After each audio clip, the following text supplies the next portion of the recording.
Hello friends, সবাই কেমন আছো? প্রতি বছর পুজোর সময় আসলে একটা স্মৃতির কথা মনে পড়ে, মিষ্টি স্মৃতি। সেই আমরার এনজিও পূর্বোদয়ের কথা মনে পড়ে। প্রতি বছরই আমরা অনেক কাজ করতাম পূর্বোদয়ের হয়ে। পুজোর সময় অনেক কিছু আমরা গিফট করতাম, অনেককে অনেক গিফট করেছি। আর এই যে আমাদের বান্ধবীরা সাথে অনেক ছবি আছে আমার।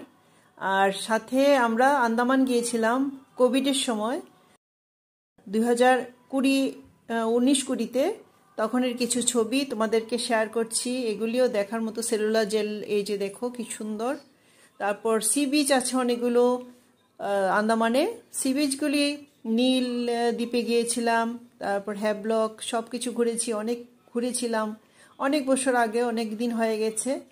তো থ্যাংক ইউ ফর ওয়াচিং, সবাই ভালো থাকবে। আর এই যে আন্দামানের আরও কিছু দৃশ্য দেখো কি সুন্দর। আন্দামান একবার যাবেই, যেভাবেই হোক একবার যাওয়ার চেষ্টা করো। আন্দামানের সৌন্দর্য ভাষায় প্রকাশ করা যায় না। সানরাইজ, সানসেট সবই সুন্দর ওখানকার। গুড নাইট সবাইকে। আমি তোমাদেরকে ফুল পাঠিয়ে গুড নাইট জানাচ্ছি। Thank you for watching, thank you so much.